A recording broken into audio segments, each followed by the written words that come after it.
আল্লাহ তাআলা বলছেন, হে নবী, লোকেরা আপনাকে কিয়ামতের ব্যাপারে জিজ্ঞেস করে, আপনি কিয়ামতের ব্যাপারে কি বলবেন? আপনি তো কিছু জানেন না এ ব্যাপারে জানে কে?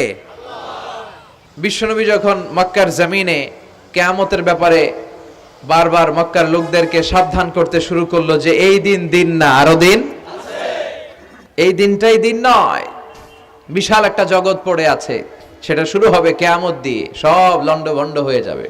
তখন লোকেরা বিশ্বনবীর জিজ্ঞেস করতে শুরু করলো, মুহাম্মদ সাল্লাল্লাহু, এই যে তুমি কিয়ামতের কথা বলো, এটা কবে হবে? ইয়াসআলুনাকা আনিস সাআতি আইয়ানা মুরসাহা ফীমা আনতা মিন যিকরাহা ইলা রাব্বিকা মুনতাহাহা। সুবহানাল্লাহ পড়েন। ও নবী, লোকেরা আপনারা জিজ্ঞেস করে কিয়ামত কবে হবে, কিন্তু কবে হবে এটা আপনি কেমন করে বলবেন? এটা তো আপনি জানেন না, গোটা বিশ্বের কেউ জানে না, জানে একজন, তিনি কে? They are asking about the day of resurrection. People are asking you about Qiyamah. Who are you to talk anything about it? Only Allah has the final word regarding Qiyamah. ও নবী, লোকেরা আপনারা কিয়ামত কবে হবে খালি ধরে জিজ্ঞেস করে, তো এই ব্যাপারে আপনি কথা বলবেন কি করে? এই ব্যাপারে কোনো জ্ঞান তো আমি আপনাই দেইনি। কিয়ামত কবে হবে এটা জানি শুধুমাত্র আমি আল্লাহ। চিল্লায় বলেন ঠিক কিনা? বিশ্বনবী মক্কায় কিয়ামতের ঘোষণা দিলেন। বিশ্বনবী বললেন, এই পৃথিবী এরকম থাকবে না, সব ভেঙে চুরে খান খান হয়ে যাবে। আল কারিআতু মাল কারিআতু ওয়া মা আদরাকা মাল কারিআহ। বিকট একটা আওয়াজ হবে, ইসরাফিল যখন সিংহায় ফুৎকার দিবে, গোটা বিশ্বটারে মেসাকার করে দিবে কে? আবার বিশ্বনবী শোনাতে লাগলেন, ইযা জুলজিলাতিল আরদু জিলজালাহা ওয়া আখরাজাতিল আরদু আসকালাহা। বিশ্বনবী বললেন, সেদিন পৃথিবীটা কেঁপে উঠবে, মহা ভূমিকম্প হবে। জমিনের ভেতরে যা আছে, তেলের খনি, গ্যাসের খনি, স্বর্ণের খনি, সবকিছু জমিনটা বমি করে বের করে দিবে। আবার বিষ্ণু বলতে লাগলেন, ইদা রুজ্জাতিল আরদু রাজ্জাও ওয়া বুসাতিল জিবালু বাসসা। সুবহানাল্লাহ পড়েন। জমিনটা কেঁপে উঠবে, পাহাড়গুলো ভেঙে চুরে দুমড়ে মুচড়ে যাবে, গোটা বিশ্বটা কেঁপে উঠবে, সাগরের বুকে দাউ দাউ করে আগুন জ্বলবে। সেই দিনটা হচ্ছে কিয়ামতের দিন।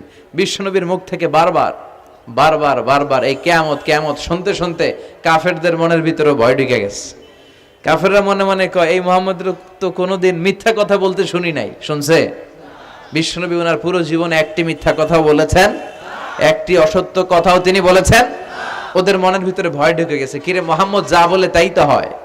এই যে মুহাম্মদ বারবার কিয়ামতের কথা বলতেছে, যদি সত্য হয়, যদি, চলো মুহাম্মদের জিজ্ঞেস করি যে এই যে কিয়ামতের কথা তুমি বলো, এটা কবে হবে? সুবহানাল্লাহ পড়বেন না? সবাই এসে জিজ্ঞেস করলো, মুহাম্মদ তুমি তো মিথ্যা বলো না, তুমি সত্যবাদী আর সাদিকাল আমিন, তুমি বলো কিয়ামত হবে, আমাদের জানতে বড় মন চায় কিয়ামত যে হবে, কিয়ামতটা কবে হবে? আল্লাহ তখনই আয়াত নাজিল করে বললেন, নবী ওরা জিজ্ঞেস করে কিয়ামত কবে হবে, কিন্তু আপনি বলবেন কেমনে? বলতে পারে একজন, তিনি কে? ইন্নাস সাআতা লাআতিয়াতুন লা রাইবা ফিহা ওয়ালাকিন্না আকসারান নাসি লা ইউমিনুন। আল্লাহ বললেন কিয়ামতটা হবেই হবে, এতে কোনো সন্দেহ নাই। সন্দেহ আছে নাকি? এটা কিন্তু ঈমানের সাথে সম্পৃক্ত। কিয়ামত যে হবে, আমাদের কারো সন্দেহ আছে? কারো সন্দেহ নাই। কারো কি এমন ক্ষমতা আছে যে কিয়ামতকে আটকায় দিবে? বলেন। পৃথিবীর কোন প্রধানমন্ত্রী, প্রেসিডেন্ট, পুলিশ প্রধান, র্যাবের প্রধান, বিডিআর, সেনাবাহিনী, Donald Trump, Barack Obama, George W Bush, Vladimir Putin, Narendra Modi, পৃথিবীর কেউ এই কিয়ামতকে আটকায় রাখতে পারে?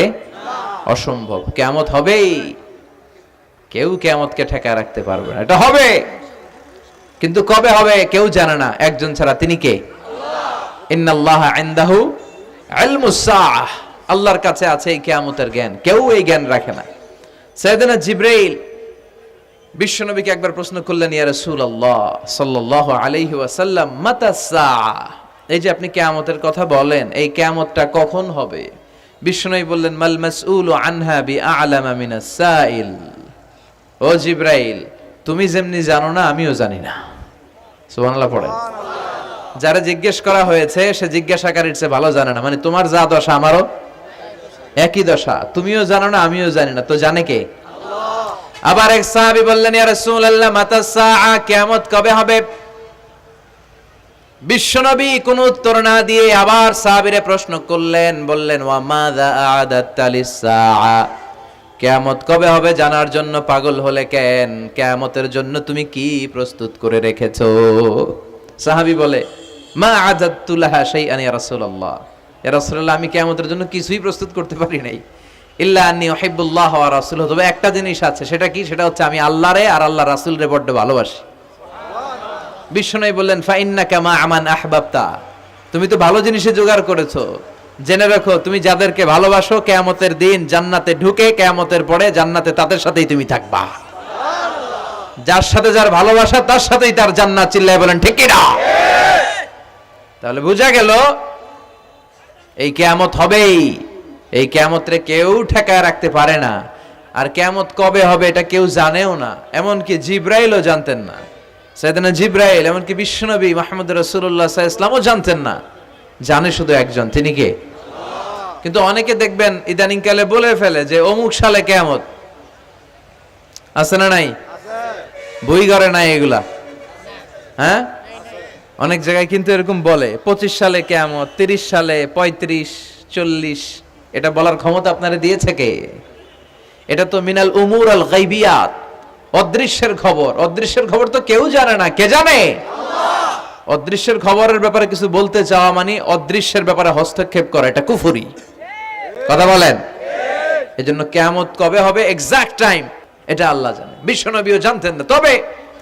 তবে বিশ্বনবী কিয়ামতের কিছু আলামত আমাদের সাথে শেয়ার করেছেন।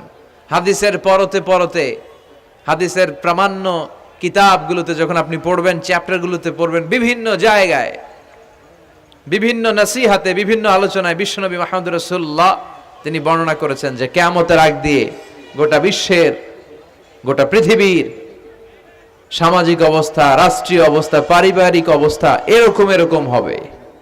কি কি আলামত বিশ্বনবী বলে গেলেন আমাদের জানার দরকার আছে না নাই? আমরাও কিন্তু অবাক করা কোনো কাণ্ড দেখলে বলে ফেলি এটা কিয়ামতের আলামত, বলি না? কথা বলেন।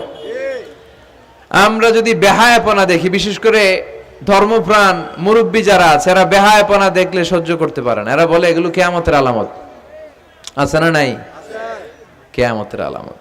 আমি এরকম দেখেছি যে একটা সন্তান মায়ের পেট থেকে ভূমিষ্ঠ হয়েছে, কিন্তু ওই সন্তানের মাথা দুইটা। কয়টা? আছে না নাই? তো এগুলো দেখলে আমরা কি বলি? কিয়ামতের আলামত। কিন্তু বিশ্বনবী কিয়ামতের আলামতের ব্যাপারে কি বললেন, আমাদের কি শোনালেন, জানতে মনে চায়? কথা বলেন, শুনতে মনে চায়? আসেন আজকের এই চমৎকার রজনীতে কিয়ামতের আলামতের ব্যাপারে, আলামাতুল কিয়ামা, আশরাতুস সাআ, আস-সুগরা ওয়াল কুবরা, এগুলো আমরা জানার চেষ্টা করি।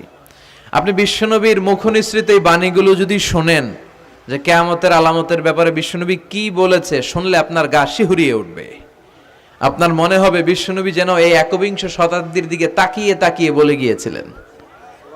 মনে হবে যেন বিশ্বনবী বাংলাদেশের এই পরিবেশটা দেখে দেখে বলেছেন। প্রায় প্রতিটাই আমাদের সমাজের সাথে, আমাদের দেশের সাথে, আমাদের পরিবেশের সাথে খাপ খেয়ে যায়।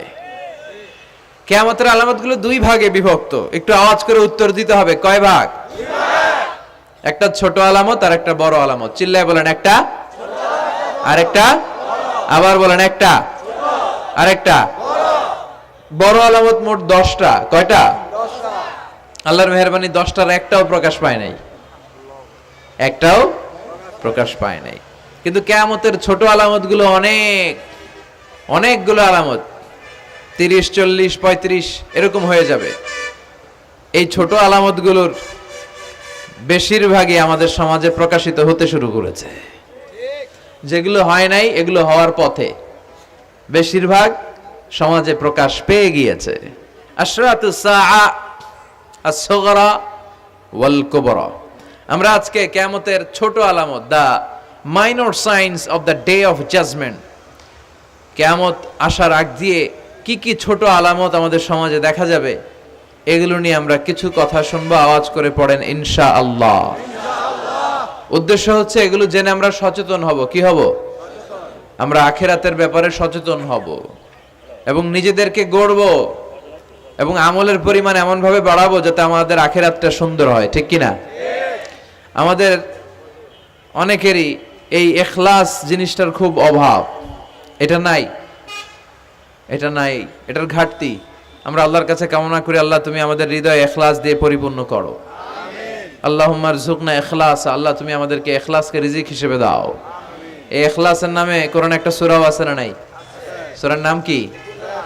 কুল হুয়াল্লাহু আল্লাহুস লাম ইয়ালিদ ওয়া লাম ইয়াকুল লাহু। এখানে আল্লাহ তাওহীদের কথা বলেছেন, ইখলাসের কথা বলেছেন। এজন্য আমরা যেন ইখলাসের সাথে শুনি, ইখলাসের সাথে আমল করি। আল্লাহ তুমি তৌফিক দাও। আমিন।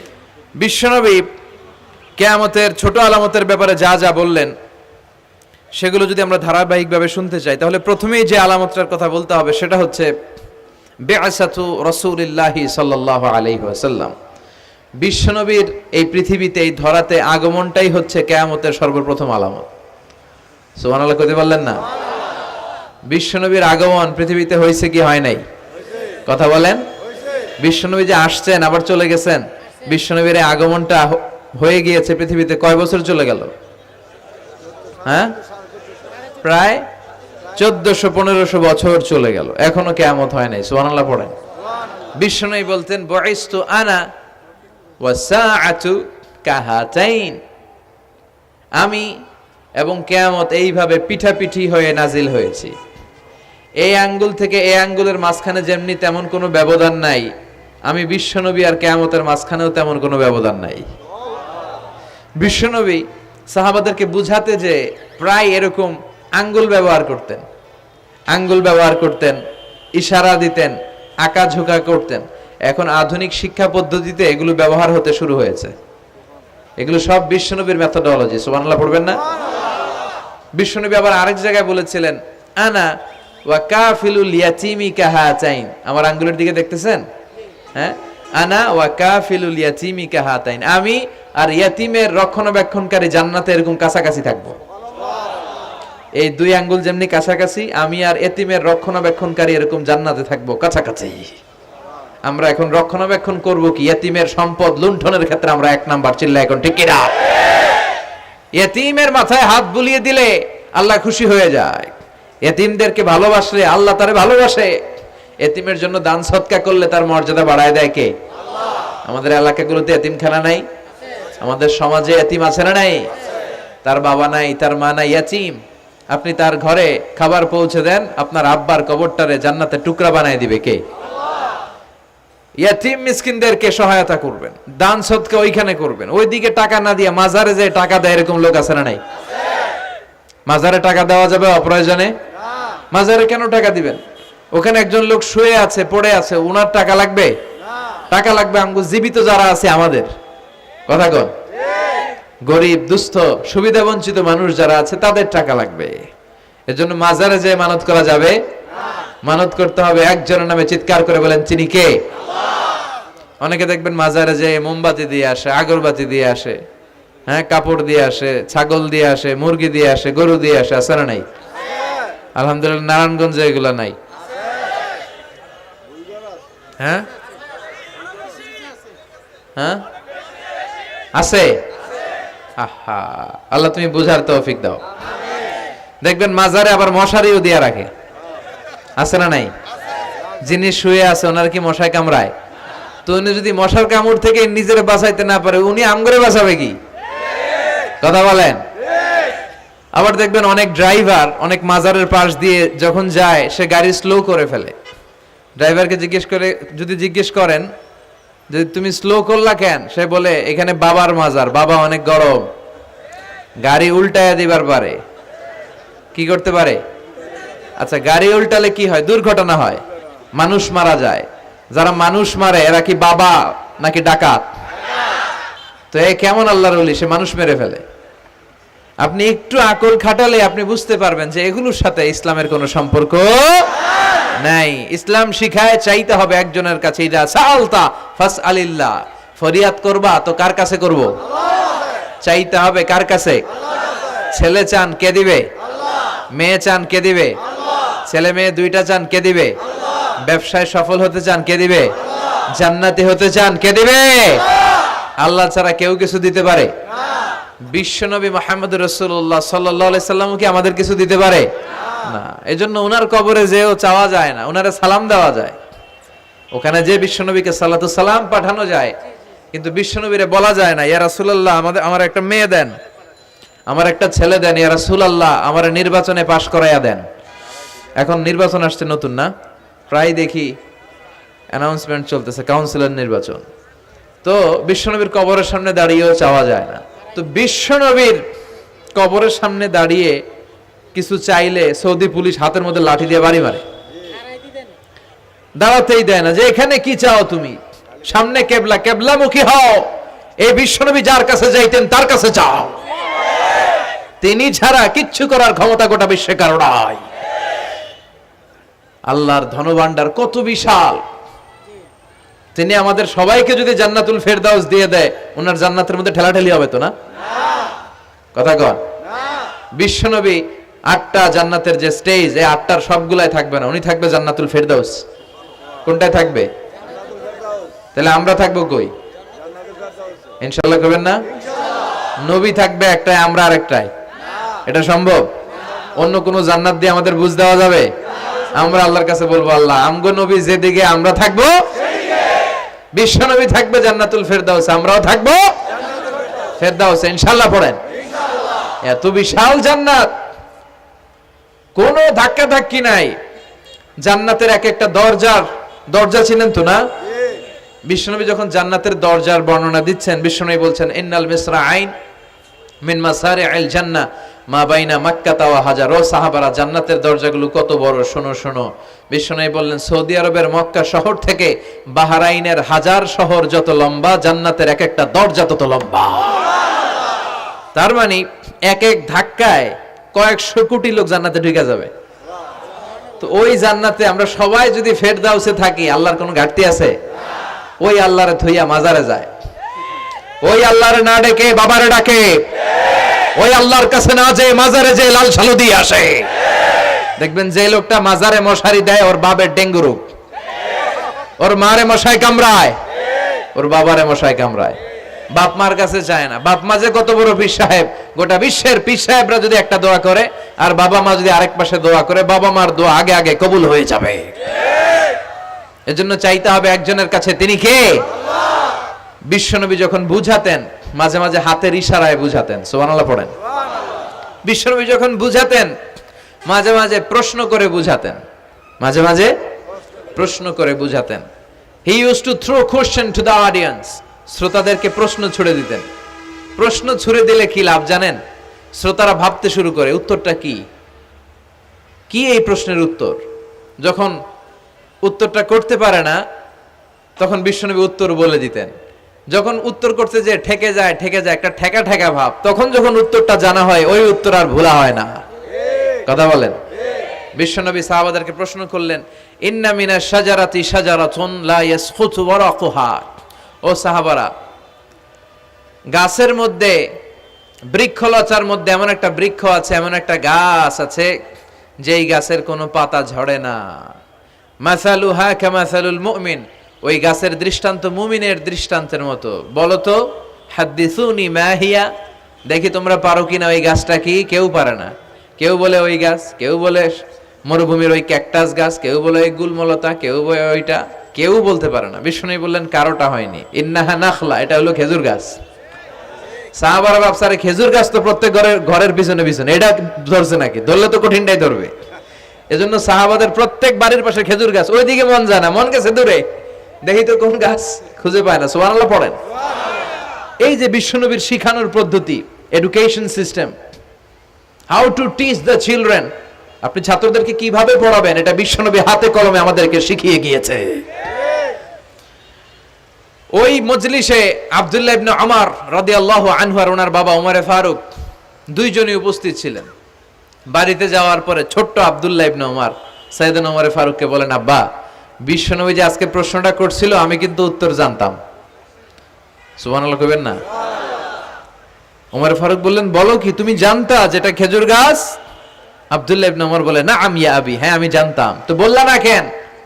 তুমি যদি আজকে উত্তর দিতে পারতা তাহলে আরবরা লাল কপালের উট পেলে অনেক খুশি হয়ে যায়। তিনি বললেন, লাল চাঁদওয়ালা উট পেলে মানুষ যেরকম খুশি হয়, আজকে তো আমি অত খুশি হইতাম, বিশ্বনবীর সামনে আমার বুকটা এত বড় হয়ে যেত যে আমার ছেলে উত্তর করতে পেরেছে। আব্দুল্লাহ ইবনে ওমর বললেন, আপনি আমার আব্বা, আশেপাশে চাচারা কেউ পারে না, আমি কেমনে কই? সুবহানাল্লাহ কইবেন না? দেখেন বিশ্বনবীর শিখানোর কত চমৎকার পদ্ধতি। তো সে পদ্ধতির অংশ হিসেবে বিশ্বনবী এরকম আঙ্গুল দিয়ে ইঙ্গিত করতেন আর বলতেন, আনা ওয়া কাফিলুল ইয়াতীমি কাহাতাইন, আমি এবং ইয়াতিমের যত্ন যারা করে তারা জান্নাতে একসাথে এইভাবে থাকবো। আবার কিয়ামতের বর্ণনা দিতে যে বিশ্বনবী বললেন, আনা ওয়া সাআতু কাহাতাইন, আমি আর কিয়ামত এরকম পিঠাপিঠি, আমার আর এই দুইটা আঙ্গুলের মাঝখানে যেমনি তেমন ব্যবধান নাই, আমি আর কিয়ামতের মাঝখানেও তেমন ব্যবধান নাই। চিল্লায় পড়েন আল্লাহু আকবার। তাহলে বিশ্বনবীর ঘোষণা অনুযায়ী কিয়ামতের প্রথম আলামত হচ্ছে বিশ্বনবীর স্বয়ং আগমন। এটা হয়েছে কি হয় নাই?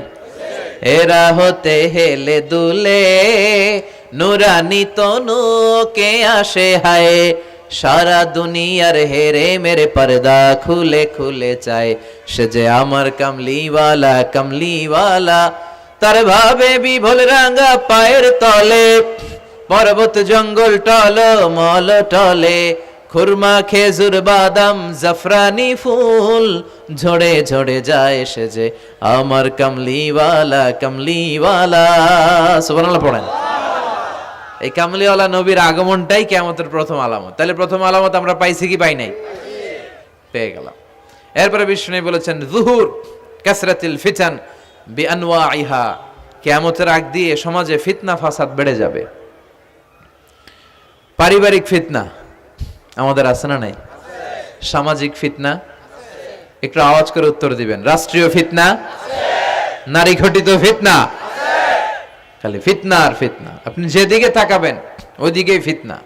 আপনি চাইলেও আপনার ঈমান বাঁচাতে পারছেন না। আমরা চাই আমার চোখটা হেফাজত করব, পারছি না।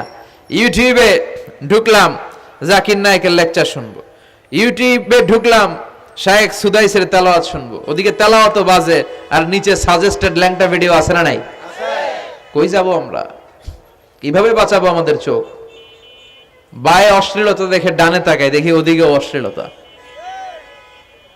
আবার বায়ে তাকায়, ওখানে অশ্লীলতা, সামনে তাকাই অশ্লীলতা, আবার পেছনে তাকাই অশ্লীলতা, নিচে তাকাই অশ্লীলতা, উপরে তাকাই ওদিকে অশ্লীলতা।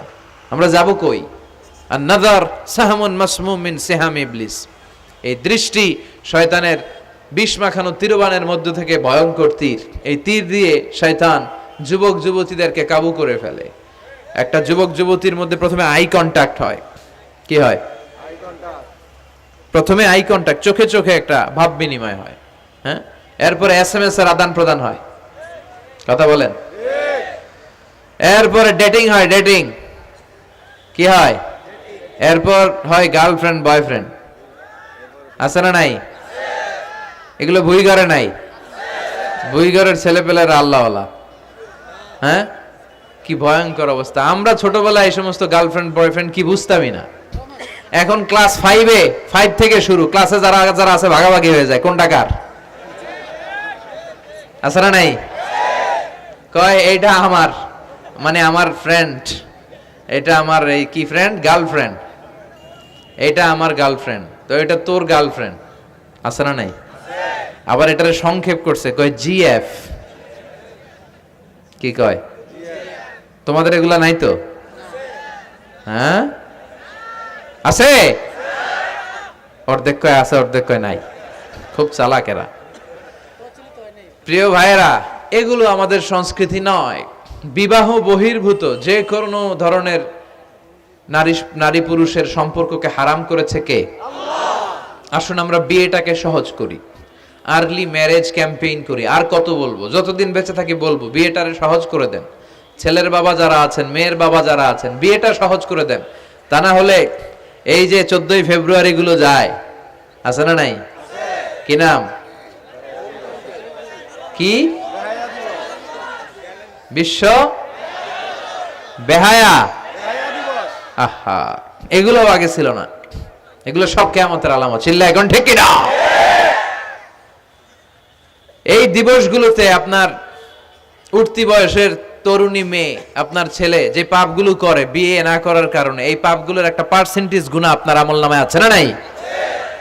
এজন্য খবরদার, বাবা মা যারা আছেন ছেলে মেয়েদেরকে সময় মতো বিয়ে করিয়ে দেন। আমাদের দেশে বিয়ে অনেক সময় অনেক দেরি হয়ে যায়, বিশেষ করে ছেলেদের দেরি হয়ে যায়। বলে তুই নিজের পায়ে দাঁড়া। তো এতদিন ও কার পায়ে দাঁড়াইছে? ও তো নিজের পায়ে দাঁড়িয়েছে, একটু সহযোগিতা করেন না আপনি, বিয়েটা সহজ করে দেন। বিয়ের চেয়ে ভালো কাজ পৃথিবীতে নাই। হ্যাঁ, ইয়াং পোলাপানরা অনেক খুশি হয়ে গেছে। হ্যাঁ, বিয়ে করবে তোমরা। বিয়ে বহির্ভূতে জিএফ বিএফ এর দরকার আমাদের নাই। চিল্লায় বলেন ঠিক কিনা? এগুলোর বিরুদ্ধে আমাদের জিহাদ।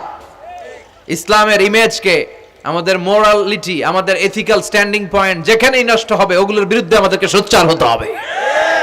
এই নৈতিকতার অবক্ষয় হতে হতে এমন পর্যায়ে ঠেকেছে বাংলাদেশটা এখন জাহান্নামের টুকরা হয়ে গিয়েছে। এখন মেডিকেলের ডাস্টবিনে ছোট্ট ছোট্ট নবজাতক বাচ্চার লাশ পাওয়া যায়। এগুলো সব 14ই ফেব্রুয়ারি পালনের ফসল। এগুলোর সাথে মুসলমানদের কোনো সম্পর্ক থাকতে পারে না। এগুলো ইসলামের সাথে কোনো সম্পর্ক নাই। এগুলো হচ্ছে পাশ্চাত্য থেকে আমদানি করা, পার্শ্ববর্তী দেশ ভারত থেকে আমদানি করা। আমাদেরকে যে ইসলামের সুশীতল বাণী বিশ্বনবী শিখিয়েছেন, আমাদের জানিয়েছেন, দ্যাটস এনাফ ফর আস, এটাই আমাদের জন্য যথেষ্ট। এজন্য এই যুগটা হচ্ছে, বিশ্বনবী বললেন, ফিতনার যুগ। আখিরি জামানায় জ্বলন্ত আগুনের কয়লা নিয়ে হাতে রাখাটা সহজ হয়ে যাবে, কিন্তু ঈমান নিয়ে টিকে থাকা কঠিন হয়ে যাবে। আপনি চাইলেও ভালো থাকতে পারবেন না, আপনি হকের কথা চাইলেও বলতে পারবেন না। ঝুঁকি আছে না নাই?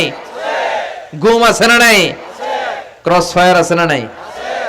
কে কোন দিক দিয়ে গুম টেরি পাওয়া যাবে না, কিন্তু এই হকের রাস্তা আমরা ছাড়বো না। বিশ্বনবী বললেন ফিতনা বেড়ে যাবে। আপনি হক হালাল মেনটেন করতে চান কিন্তু পারবেন না। আপনি ঘুষ খাবেন না, কি হবে? টেবিলের নিচ দিয়া ঘুষ, উপর দিয়া ঘুষ, সব জায়গায় ঘুষ। আপনার পাশে যে চাকরি করে সে খায় ঘুষ, ও খায় ঘুষ, নিচের কর্মচারী খায় ঘুষ, উপরের বসও খায় ঘুষ। কথা বলেন, আপনি চাইলেও পারছেন না।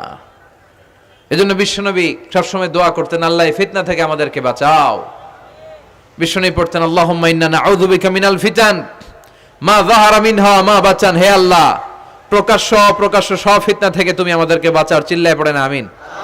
আওয়াজ করে আমার সাথে পড়েন, আল্লাহুম্মা ইন্না নাউযু বিকা মিনাল ফিতান মা যাহারা মিনহা ওয়া মা বাচান।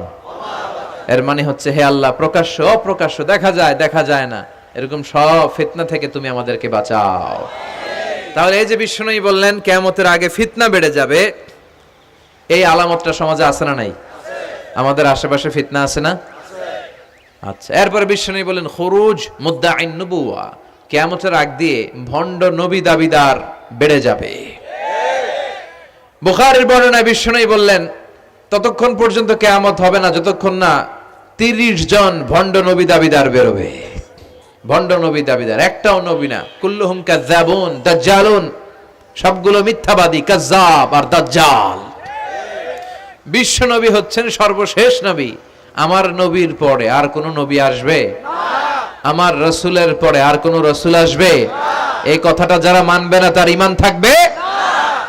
মা কানা মুহাম্মাদুন আবা আহাদিম মির রিজালিকুম ওয়ালাকিন রাসূলুল্লাহি ওয়া খাতামান নাবিয়্যিন। মুহাম্মদ তোমাদের কোন ছেলেদের পিতা নয়, তিনি হলেন আল্লাহর রাসূল, তিনি হলেন শেষ রাসূল। খাতামান নাবিয়্যিন, সাইয়েদনা আদম থেকে শুরু করে নবী আসার যে ধারাবাহিকতা, এটা বিশ্ব নবীর মাধ্যমে এই চেইনটাকে কাট আপ করে দিয়েছে কে? আল্লাহ। আমার নবীর পরে কোনো নবী নাই।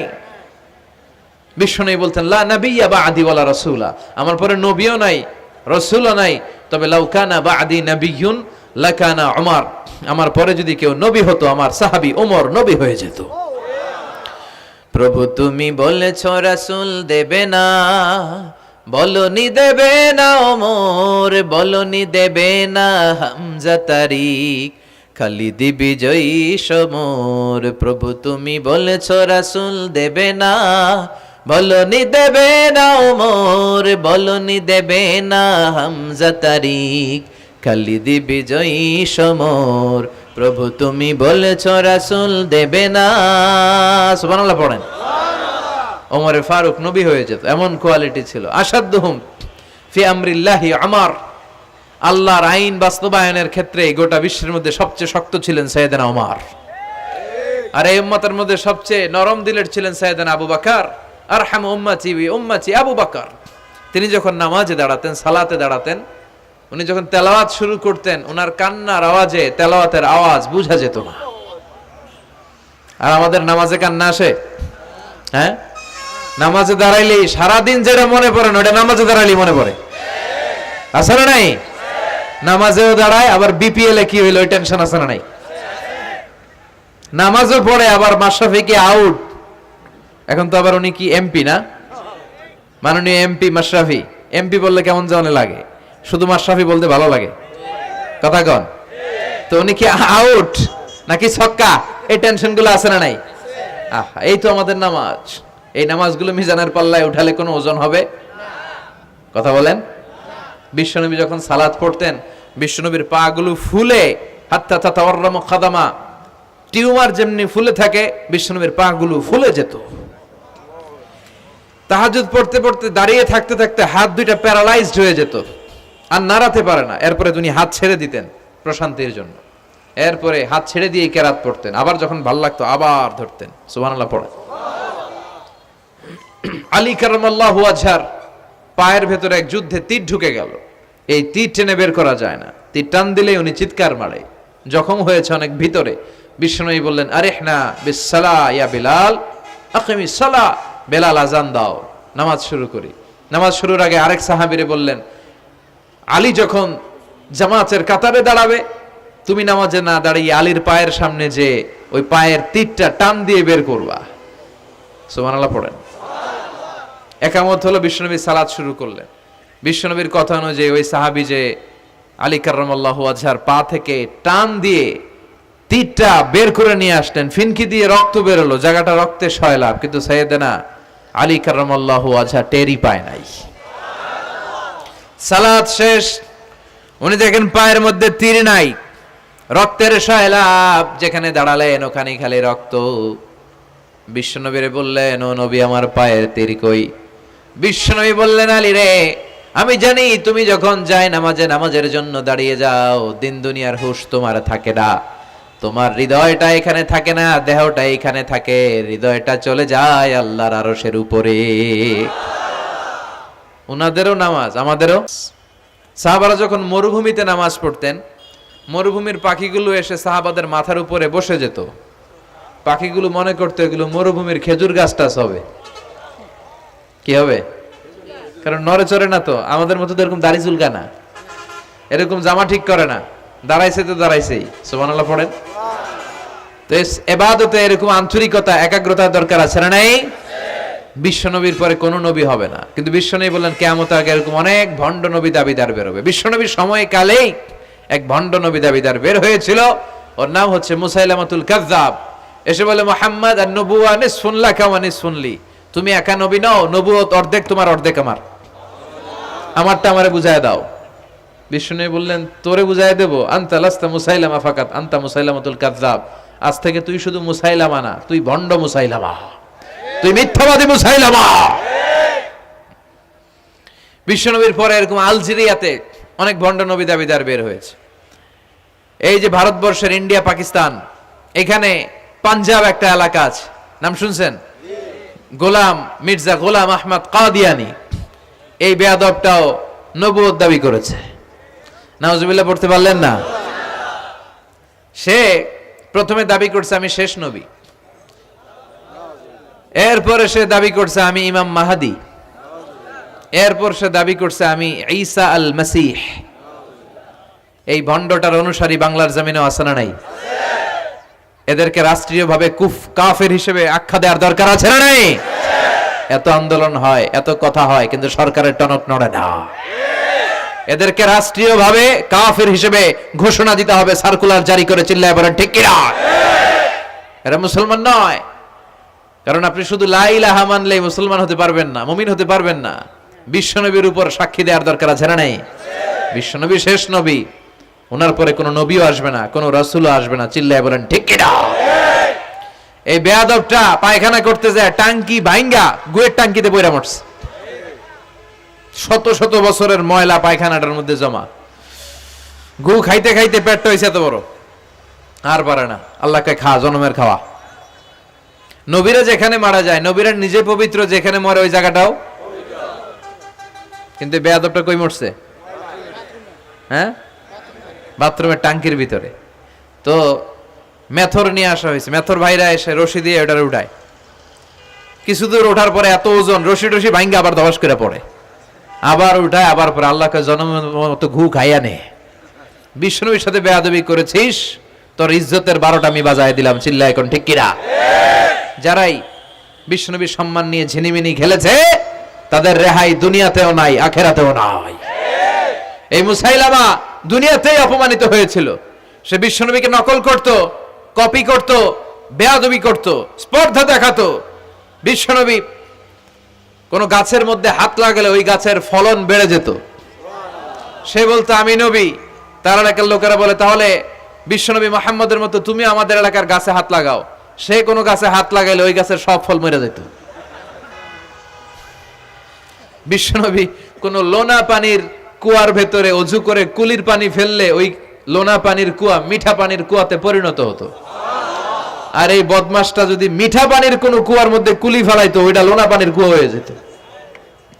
বিশ্বনবী মদিনাতে আসার পরে মদিনার নিউ বর্ন বেবিদেরকে বিশ্বনবীর কাছে নিয়ে আসা হতো। বিশ্বনবী তাদেরকে তাহনিক করাতেন। তাহনিক মানে খেজুর হালকা একটু খেয়ে বিশ্বনবী লালা লাগিয়ে বিশ্বনবী লালা মোবারকটাই বাচ্চার ঠোঁটের মধ্যে বিশ্বনবী লাগিয়ে দিতেন। এখন বিশ্বনবী নাই, আলেমদের কাছে যাবেন, খতিব এলাকার বড় খতিব হুজুরের কাছে যাবেন, হাফেজ সাহেব হুজুরের কাছে যাবেন। হুজুর মধু খেয়ে বাচ্চার মুখে লাগাই দিবে। উনি যে সবসময় কোরআন পড়েন, ওনার সিনাতে যে কোরআন, ওইটার বরকত আছে না নাই? বিশ্বনবী তাহনিক করতেন, খেজুর খেয়ে ওই লালা মিশ্রিত খেজুর বাচ্চার মুখে লাগিয়ে দিতেন, আর বাচ্চার মাথায় হাত বুলিয়ে দিতেন। বিশ্বনবীর হাত মদিনার যে সমস্ত নবজাতক বাচ্চাদের মাথায় লেগেছে, বাচ্চাদের মাথার চুল বড় করে দিয়েছে কে? সেও বিশ্বনবীর মতো অ্যাক্টিং করত। তার কাছে নবজাতক বাচ্চা নিলে সেও তাহনিক করত। তাহনিক করার সাথে সাথে বাচ্চা বমি শুরু করে দিত। আর মাথায় হাত লাগায় দিলে মাথার চুল বাড়াতো, বড় কথা, আজীবনে বাচ্চাগুলো টাক মাথা থাকতো। কি করতো? টাক মাথা। তার মানে বেয়াদবির পরিণাম, অপমান দুনিয়া থেকেই শুরু হয়ে যায়। তো বিশ্বনবী বললেন এই ভণ্ডদের আবির্ভাব শুরু হবে। আমাদের এই সমাজে ভণ্ড আছে না নাই? দুদেল বান্দা কালমা চোর, না পায় শ্মশান না পায় ঘোর, দিন থাকিতে আয়রে পথে ছাইড়া দে ভণ্ডামি, ভণ্ডামি ভণ্ডামি ভণ্ডামি, ছাইড়া দে ভণ্ডামি। নামাজ কালাম পড়ে না, ইবলিশ শয়তানের নানা। আছে না এরকম? ইসলামের লেবাস লাগায়, দাড়ি রাখে, চুল বড় রাখে, জট পাকায় রাখে, রোজা নাই, নামাজ নাই, পরিচ্ছন্নতা নাই, আতর নাই, গোসল নাই। আছে না নাই? এরকম ভণ্ড পীর আছে না নাই? হক্কানি পীর যারা, তাদের বিরুদ্ধে আমার কোনো কথা নাই। কারণ এদেশে অনেক লক্ষ লক্ষ হিন্দুরা এই হাক্কানি পীরদের হাতে হাত রেখে কালিমা পড়ে মুসলমান হয়েছে। তাদেরকে আমরা সাপোর্ট করি। আমাদের বিরুদ্ধাচারণার হুঙ্কার হচ্ছে ভণ্ডদের বিরুদ্ধে। এই দেশে এত ভণ্ড পীর, এই দেশে যত ভণ্ড পীর আছে, অনেক দেশের জনসংখ্যাও এত নাই। কথা বলেন? অনেক ভণ্ড পীর আছে সারা বছর নাকি গোসল করে না, বছরে করে একবার, ওই গোসলের পানি মুরিদরা খায় সব সাবার। আছে না নাই? এগুলোর সাথে আমাদের কোনো সম্পর্ক। বিশ্বনবী বললেন এরকম ভণ্ডদের আবির্ভাব সমাজে হবে কিয়ামতের আগে। এই আলামতটা সমাজে আছে না নাই? দেখেন বিশ্বনবী যাই বললেন অক্ষরে অক্ষরে মিলে যায়। এরপরে বিশ্বনবী ফরমান কাসরাতুল হারাজ, কিয়ামতের আগে হারাজ বেড়ে যাবে। সাহাবারা বললেন ওমাল হারাজ ইয়া রাসূলুল্লাহ, হে নবী হারাজ কি? বিশ্বনবী বললেন হাদা হুয়াল হারাজ, হাদা হুয়াল হারাজ। কি বুঝলেন? মারামারি, কোপাকুপি, যুদ্ধ। আছে না নাই? আমরা কি যুদ্ধ চাই? যুদ্ধ নয় আর যুদ্ধ নয়, নয় আর কোন তাজালা, সেই পৃথিবী আমাদের সকল মানুষের হোক নিরাপদ আবাস, সেই পৃথিবী আমাদের সকল মানুষের হোক নিরাপদ আবাস। We don't want to see any war in the whole world. We don't want to see any war in the whole world. ঠিক কি না? আমরা কোনো যুদ্ধ দেখতে চাই না, মারামারি দেখতে চাই না, অন্যায় হত্যাকাণ্ড বিচার বহির্ভূত কোন হত্যাকাণ্ড আমরা এদেশে দেখতে চাই না। কিন্তু বিশ্বনবী বললেন কিয়ামতের আগে এগুলো বেড়ে যাবে। বিশ্বনবী বললেন যে হত্যা করবে সে জানবে না কেন আমি হত্যা করলাম। এরকম হত্যা দেশে আছে না নাই? উপরের নির্দেশ, উপরের টেলিফোন, শুট করো, পোশাকি বাহিনী পিস্তল আছে, শুট করে দিল, কিন্তু কেন সে মারলো ওই সৈনিক জানে না। এরকম আছে না নাই? আবার যে নিহত হইল সেও জেনে মরতে পারলো না যে আমি কেন মরলাম। কথা কন। আহা, এই বাংলার বিভিন্ন নদীতে, মাঠে ঘাটে হাত বাঁধা, পা বাঁধা, চোখ বাঁধা, বস্তাবন্দি করা লাশ পাওয়া যায় কি যায় না? এই দুনিয়ায় তারা বিচার পায় নাই, কিন্তু এগুলোর বিচার আছে না নাই? এগুলোর বিচার যদি না থাকতো, the worldly life will be a joke. এই পৃথিবীটা একটা জোকিং হইতো, জোকিং। জোক করার জন্য আল্লাহ পৃথিবী বানায় নাই। যেগুলোর বিচার এই জমিনে আমরা পাই নাই, সেগুলোর বিচার আখিরাতে হবে। সেদিন হবে আসল বিচার, সেদিন হবে ফাইনাল খেলা। সেদিন হবে কি খেলা? বিশ্বাস হয়? অপেক্ষা আছে না নাই? সবগুলোর বিচার হবে ইনশাআল্লাহ। পড়েন। আপনার জমি মেরে খাইছে, দুনিয়ায় বিচার পান নাই, আহকামুল হাকিমিনের বিচার আছে না নাই? আপনাকে অন্যায় ভাবে আঘাত করেছে, দুনিয়ার বুকে বিচার পান নাই, আখিরাতে বিচার আছে না নাই? বিশ্বনবী বললেন এই মারামারিটা বেড়ে যাবে কিয়ামতের আগ দিয়ে। এখন দেখেন খালি মারামারি, কোপাকুপি। 2 টাকার টেম্পু ভাড়া লইয়া একজন একজনের মেরে ফেলাইছে। কয় টাকার? নাউজুবিল্লাহ পড়বেন না? আল্লাহ এই ফিতনা থেকে তুমি আমাদের বাঁচাও। এরপর বিশ্বনবী বললেন দিয়াউল আমানা, কিয়ামতের আগ দিয়ে আমানতের খেয়ানত হবে। এটা আমাদের সমাজে আছে না নাই? বিশ্বনবী বললেন কিয়ামতের আগ দিয়ে আমানতের খেয়ানত হতে থাকবে। ইদা দুইয়াতিল আমানাতু ফান্তাযিরিস সাআ। সাহাবারা প্রশ্ন ছুড়ে দিলেন, ইয়া রাসূলুল্লাহ মাতা সাআ, কখন কিয়ামত হবে? বিশ্বনবী বললেন ইদা দুইয়াতিল আমানা, যখন আমানতের খেয়ানত হবে তখন কিয়ামত হবে। সাহাবীরা আবার প্রশ্ন ছুড়লেন, কাইফা ইদাআতুহা ইয়া রাসূলুল্লাহ, হে নবী আমানতের খেয়ানত কেমন করে হবে? বিশ্বনবী বললেন ইদা উসিদাল আমরু ইলা গায়রি আহলিহি ফান্তাযিরিস সাআ, যে লোকটা যেই চেয়ারে বসার যোগ্য নয় তাকে যখন ওই চেয়ারে বসিয়ে দেওয়া হবে তখনই কিয়ামত হয়ে যাবে। এরকম আমানতের খেয়ানত তো ভুইগরে নাই। ধরেন একজনরে আপনারা প্রধান বক্তা হিসেবে দাওয়াত দিলেন, জানে না কোরআন, জানে না হাদিস, জানে না বক্তৃতা, এটা কিয়ামতের আলামত না? এটা আমানতের খেয়ানত না? এই দেশের শিশু বক্তা আছে না নাই? কথা কন। আহা, এদিকে আর কি মানুষ হয়েছে? শিশু বক্তা হইলে 3 গুণ হবে। বিল্ডিং টিল্ডিং ভাঙ্গা, প্যান্ডেল ম্যান্ডেল ঘুরলা, অবস্থা সারা। এত মানুষ, ও যে কি বলে ও নিজেও জানে না, কি যে জানে না ওইটাই জানে না। সবকিছুর একটা বয়স আছে। তোমাকে পড়াশোনা করতে হবে, তোমাকে ডিগ্রি অর্জন করতে হবে, তোমাকে জানতে হবে, তোমাকে বিশ্লেষণ করার, অ্যানালাইসিস করার ক্ষমতা রাখতে হবে। ছোট বাচ্চা যদি মুরব্বির মতো কথা বলে আমরা এটার বেয়াদব বলি। আপনারা বই করে কি বলেন? বেয়াদব। পাশে খতিব সাহেব হুজুর, এখানে হাফেজ সাহেব হুজুর, এখানে ইমাম সাহেব হুজুর, এখানে কামিল মাদ্রাসার প্রিন্সিপাল, এখানে জগৎ বিখ্যাত মুহাদ্দিস, আর সে বেয়াদবের মতো পায়ের উপর পা তুলে আঙ্গুল নাড়িয়ে নাড়িয়ে কথা বলে। এটা কিয়ামতের আলামত। এগুলো বন্ধ করেন, এগুলোর সাথে ইসলামের সম্পর্ক নাই। যারা কোরআনের কথা জানে, যারা আলেম, তাদেরকে দাওয়াত করেন, জ্ঞান গর্ভ আলোচনা করবে, আপনার জীবনকে উজালা করে দিবে কে? আল্লাহ। কিন্তু লোক জড়ো করার জন্য এগুলো করে।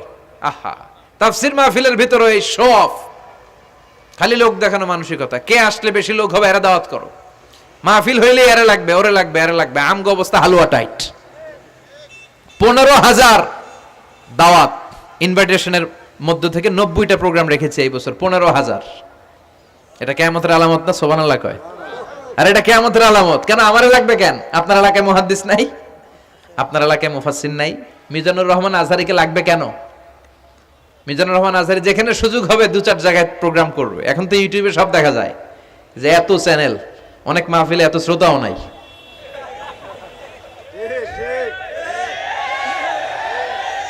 কথা কন, এখন কোথাও যেতে পারি না। আজকে এয়ারপোর্ট থেকে আসার পথে, এয়ারপোর্ট থেকে বের হইতে লাগতেছে আধা ঘন্টা। লোকজনের দাবি হচ্ছে হুজুর সেলফি তুলবো, সেলফি তুলবো, তাও বিভিন্ন অঙ্গভঙ্গি করে, এরকম মুখ বাঁকা করে, এরকম হাত বাঁকা করে। আমি বললাম কি স্টাইল? এটা গ্যাংনম স্টাইল, আছে না নাই? তো এগুলো লৌকিকতা যেন না হয়। এটা তো দিনের দাওয়াতের একটা সেক্টর, একটা প্ল্যাটফর্ম।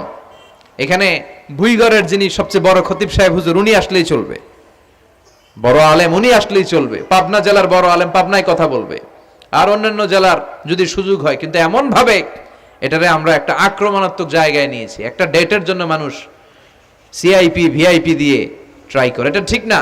এই টেন্ডেন্সি থেকে আমরা যেন বেরিয়ে আসি। আমরা, আমাদের দরকার এখলাস। কি দরকার? এখলাসের বড় অভাব। আবার মাহফিলে গেলে আমাদেরকে অনেক ক্রাইটেরিয়া দেয়, বলে হুজুর আপনার কিন্তু আজকে কাঁপাইতে হবে। আমি আসছি কোরআন থেকে কথা বলতে, এখানে কাঁপাকাঁপি হলে তো ভূমিকম্প হয়ে যাবে। কথা বলেন। আবার বলে হুজুর আপনার কিন্তু আজকে জমাই দিয়া যাইতে হবে। কি করতে হবে? জমাইতে হবে। তো এগুলোর সাথে ইখলাসের কোনো সম্পর্ক আছে? আবার বলে হুজুর কেউ যেন না ওঠে, আপনার কিন্তু ধরে রাখতে হবে, মানে আমনে করে সবাইরে ধরে রাখতে হবে, পাও ধরে থাকেন।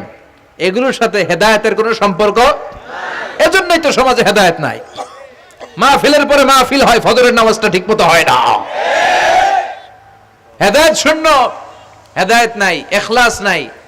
কি উদ্দেশ্যে শুনতেছি এটা যেন খেয়াল করে আমল করতে পারে, এই টেন্ডেন্সিটা নাই। আসুন আমরা একটু থামি। স্টপ, থামেন, অনেক হয়েছে। আন্না ইসলাম কি বলে, কি শিখাতে চায়, কি বুঝাতে চায়, ওইটা বুঝার চেষ্টা করেন, ওইভাবে মানার চেষ্টা করেন। কে কি বললো দেখার দরকার নাই, এত লোক জড়ো হওয়ার দরকার নাই। আজকে যদি চ্যানেল একটাও না থাকতো, 10 জন বসে যদি আমার কথা শুনতো, কোনো সমস্যা আছে? কথা বলেন।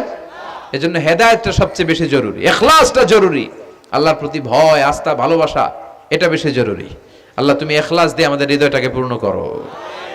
তাহলে এই যে যেই লোক যে চেয়ারে বসার যোগ্য না, ওই লোক যদি ওই চেয়ারে বসে, কিয়ামতের আলামত আছে না নাই? চেয়ারম্যান হওয়ার যোগ্যতা যদি না থাকে, যদি চেয়ারম্যান হয়ে যায়, হ্যাঁ, সাইয়্যিদুল কওমি খাদিমুহুম, নেতা হবে তারা যারা মানুষকে খেদমত করবেন। খেদমত করার জন্য 1.5 কোটি টাকা খরচ করে চেয়ারম্যান ইলেকশন করে, 5 কোটি টাকা। এগুলো কেন? এই ট্রেডিশন দেশে আসলো কেন? উনি টাকা খরচ করবে কেন? ওনার চা খাওয়ানো আর সিগারেট খাওয়ানো লাগবে কেন? উনি তো আমাদের খাদেম হওয়ার জন্য আসছে। উনি জনপ্রতিনিধি হয়ে দাঁড়াবে, যাকে আপনারা পছন্দ করবেন ভোট দিবেন না। হাজার হাজার কোটি টাকা, শোডাউন, শো অফ আছে না নাই? কিয়ামতের আলামত। মসজিদের সভাপতির সাথে মসজিদের কোনো সম্পর্ক নাই, আছে না নাই? সব সভাপতিকে আমি এক পাল্লায় মেপে দিচ্ছি না, বেশিরভাগের এই অবস্থা। ভালো 2-1 আছে, আমি জেনারেলাইজ করছি না। সভাপতি তো হবেন তিনি যার সাথে মসজিদের দরদ বেশি, মায়া বেশি, মসজিদে যায় বেশি, ঠিক কিনা? এখন বছরে ওনারা একবার খুঁজে পাওয়া যায় না, উনি সভাপতি, উনি সেক্রেটারি, উনি ক্যাশিয়ার, আছে না নাই? তার মানে উনি এখানে বসার যোগ্য ছিল না, ওনারে বসানো হয়েছে। যেই লোক যেই চেয়ারে বসার যোগ্য নয়, তারা যখন ওই চেয়ারে বসিয়ে দেওয়া হবে, বিশ্বনবী বললেন তখনই কিয়ামত হয়ে যাবে। কিয়ামতের আলামত আমানতের খেয়ানত, এটা অনেক বড় বিষয়। আমার সম্পদ আছে, এই সম্পদটা আল্লাহর দেয়া, আমার কাছে আমানত। আমার শক্তি আছে, এই শক্তি আমানত। যুবক যারা আছো, তোমাদের যৌবনটা আল্লাহর দেয়া, তোমাদের কাছে সবচেয়ে বড় নেয়ামত এবং আমানত। তোমরা এখন চাইলে অনেক কিছু করতে পারো। তোমাদের একটা সদিচ্ছা তোমাদের এলাকাটারে জান্নাতি বানিয়ে দিতে পারে। তোমরা চাইলে সাগরের স্রোতকে পাল্টে দিতে পারো, বাতাসের গতিকে উল্টে দিতে পারো, তোমরা ইতিহাস রচনা করতে পারো। বিশ্বনবী যখন তোমাদের মতো যুবক ছিল, তিনি হালাফুল ফুদুল যুব সংঘ করেছেন। গানের কনসার্ট করে নাই, যাত্রাপালা করে নাই, নাচানাচি করে নাই। উনি হাতে হাত রেখে বলেছেন মক্কার বুকে কোনো টেন্ডারবাজি থাকবে না, মক্কার জমিনে কোনো চাঁদাবাজি থাকবে না, ধর্ষণ থাকবে না, মক্কার জমিনে কোনো দুর্নীতি চলবে না। যুবকদেরকে নিয়ে উনি এই কাজগুলো করেছেন। এখন একটার পর একটা আমানত আমরা খেয়ানত করে চলি। আমার সম্পদ আমার আমানত, আমার ছেলে মেয়ে আমার আমানত। আমার ছেলে কার সাথে মিশে, ও ডিশের কোন চ্যানেল দেখে, ওই ইউটিউবে কোন সাইট ব্রাউজ করে এটার ব্যাপারে কিয়ামতের দিন আমার জিজ্ঞেস করবে কে? আল্লাহ। কারণ এটা আমানত। যিনি চেয়ারম্যান, পুরো ইউনিয়ন পরিষদ তার কাঁধে আমানত। যিনি এমপি, ওনার এলাকায় কি ঘটে না ঘটে এটা খোঁজ খবর নেওয়া তার আমানত। মেম্বার অফ দ্য পার্লামেন্ট যিনি আছেন এই এলাকার, তার এলাকায় যদি ইয়াবার আড্ডা বসে, গাঞ্জার আসর বসে, এটার দায়ভার তিনি এড়াতে পারেন না। তার এলাকায় ধর্ষণ হলে এটার দায়ভার তিনি এড়াতে পারেন না। এটা তো আমানত। যিনি মন্ত্রী, পুরো মন্ত্রণালয় এটা তার কাঁধে আমানত। যিনি মাননীয় প্রধানমন্ত্রী, আমার 56,000 বর্গ মাইলের প্রতিটা ইঞ্চি মাটি তার হাতে আমানত। এটা অনেক বড় বিষয়। আর মুমিনের বৈশিষ্ট্য হচ্ছে ওয়াল্লাযীনা হুম লিআমানাতিহিম ওয়া আহদিহিম রাউন। যারা বিশ্বাসী তারা কথা দিয়ে কথা রাখে আর আমানতের খেয়ানত করে না। এজন্য আমানত পূর্ণ করতে রাজি আছেন? যেখানেই আমানত নষ্ট হবে সেখানেই কিয়ামতের ভয় আছে না নাই? দেখেন বিশ্বনবী কত চমৎকার করে দার্শনিকের মতো বলে গেলেন, যাই বলে গেলেন তার পুরোটাই সমাজের সাথে মিলে যায়। আমরা যেন আমানতের খেয়ানতকারী না হই, আমরা যেন আমানতকে সংরক্ষণ করতে পারি। আল্লাহ তুমি তৌফিক দাও। এরপর বিশ্বনবী বললেন আত-তাচাউল ফিল বুনিয়ান, কিয়ামতের আগে বড় বড় টাওয়ার বানানোর প্রতিযোগিতা শুরু হয়ে যাবে। আছে না নাই? আজকে নারায়ণগঞ্জে ঢুকে, এটা যে নারায়ণগঞ্জ এটা আমি চিনতেই পারতেছি না। এত সুন্দর হাইওয়ে, এত বিল্ডিং, বিশাল বিশাল টাওয়ার, আগে ছিল এগুলো? কথা বলেন। আরব বিশ্বে দেখবেন বুর্জ আল খলিফা, জমজম টাওয়ার, এই টাওয়ার ওই টাওয়ার, একটার পর একটা টাওয়ার। বিশ্বনবী বললেন কাবার পাশে যে পাহাড়গুলো আছে, শুনতেছেন? মনোযোগ আছে? কষ্ট হচ্ছে না তো? কাবার পাশে যে পাহাড়গুলো আছে, কাবার পাশের টাওয়ারের উচ্চতা যদি পাহাড়ের চেয়ে উঁচু হয়ে যায়, ফাআলাম ফাইন্নাল আমরা কদ আযাল্লাক, জেনে রাখো কিয়ামত বেশি দূরে নাই, কিয়ামতের ছায়া তোমার উপরে ছায়া দিচ্ছে। এখন মক্কা শহরের পাহাড়ের চেয়ে হাইট বেশি এরকম বিল্ডিং আছে না নাই? কাবা ঘরের পাশেই তো একটা আছে, জমজম টাওয়ার, 120 তলা উঁচু। দি মক্কার ক্লক টাওয়ার 120 তলা, বিশাল বড় ঘড়ি লাগানো। এগুলো সব কিয়ামতের আলামত। ওর 5 তলা, আমার লাগবে 10 তলা। ওর 2টা গাড়ি আছে, আমার লাগবে 4টা গাড়ি। ও তাহাজ্জুদ পড়ে, আমারও যে পড়তে হবে ওই টেনশন নাই। ওর মেয়ে হেজাব পরে, আমার মেয়েটারও হেজাব পড়াবো ওই চিন্তা নাই। ওর ছেলে নামাজে যায়, আমার গাঞ্জা খট্টারও নামাজে বাড়াবে এই টেনশন করে না। খালি সম্পদ কেমনে বাড়াবে, দুনিয়াবি চিন্তা। এই পৃথিবীটা একটা ধোঁকা। ভুইগরের ভাইরা, এই পৃথিবীটা একটা ধোঁকা। একটু থামেন, sit down and think about death. মৃত্যু সম্পর্কে ভাবেন। The most certain thing in our life is death. আমাদের জীবনের সবচেয়ে সুনির্দিষ্ট নিশ্চিত বিষয়টা হচ্ছে মরণ। মরা লাগবেই, চলে যেতে হবেই, ঠিক কিনা? কিন্তু এই দুনিয়ার মায়াজালে আটকে পড়ে আমরা আখিরাতকে, মৃত্যুকে বেমালুম ভুলতে বসেছি। বিশ্বনবী বললেন কিয়ামতের আগে মানুষের এই টেন্ডেন্সি হবে, মানুষ বড় বড় ইয়াতাতাওয়ালুনা ফিল বুনিয়ান, people will start to compete constructing high rises building in the cities. সমাজে বড় বড় টাওয়ার বানানো শুরু করে দেবে। এটা আছে না নাই? এরপর বিশ্বনবী বললেন যুহুরুন নিসা আল কাসিয়াত আল আরিয়াত আল মাইলাত আল মুমিলাত, কিয়ামতের আগে পোশাক পরিহিতা নেকেড উলঙ্গ নারীদের সংখ্যা বেড়ে যাবে। বুইগরে মাশাআল্লাহ সব পর্দা মেইনটেইন করে, আশা করি। হ্যাঁ, স্থানীয়রা পর্দা করে, আলহামদুলিল্লাহ। আল্লাহ তুমি কবুল করো। কিন্তু গোটা বাংলাদেশের দৃশ্য কি ভুইগরের মতো? না, ভয়ঙ্কর। বিশ্বনবী বললেন কাসিয়াত আল আরিয়াত আল মাইলাত আল মুমিলাত, পোশাক পরিহিতা উলঙ্গিনী, মানে বোরকাও পড়বে, বোরকাওয়ালি। তিনি বোরকা পড়েন কিন্তু টাইট ফিটিং বোরকা। আছে না নাই? তো এতে আপনি, আমার মায়েরা, আমার বোনেরা, আমি আপনাদেরকে সবসময় সম্মান দিয়ে কথা বলার চেষ্টা করি, একটু বোঝেন। এই যে আপনি টাইট ফিটিং এর বোরকাটা পরলেন, এতে লাভটা হলো কি? আপনার দেহের উঁচু নিচু ভাঁজ টের পাওয়া যায়, আপনার সৌন্দর্য প্রকাশ পেয়ে যায়। হেজাব আল্লাহ এমনি এমনি দেয় নাই, যার সম্মান বেশি ওটার প্যাকেট বেশি। কথা কন। ডায়মন্ডের আংটি ওই রাস্তার মধ্যে বিক্রি করে না? স্বর্ণের আংটি না, ওইটা স্পেশাল মার্কেটে বিক্রি করে। কোন মার্কেটের সামনে পুলিশ রাইফেল নিয়ে দাঁড়ায় থাকে না, কিন্তু স্বর্ণ মার্কেটের সামনে রাইফেল আছে না নাই? ভিতরে স্পেশাল সিকিউরিটি আছে না নাই? গ্লাস ফিটিং করা, ওইখানে সিকিউরিটি আলাদা, স্পেশাল লকার আছে না নাই? কারণ এটার দাম বেশি, তাই এটার পর্দা বেশি, প্যাকেট বেশি। সুবহানাল্লাহ পড়েন। নারীদেরকে তো ইসলাম মর্যাদা দিয়েছে। বিষ্ণু বলেছেন দুনিয়া কুল্লুহা মাতা ও খায়রু মাতা'আদ দুনিয়াল মারআতুস সালিহা। দুনিয়ার সব হলো সম্পদ, আর এই সব সম্পদের মধ্যে সবচেয়ে দামি সম্পদ হচ্ছে নেককার নারী। এদের পেটগুলা খনি।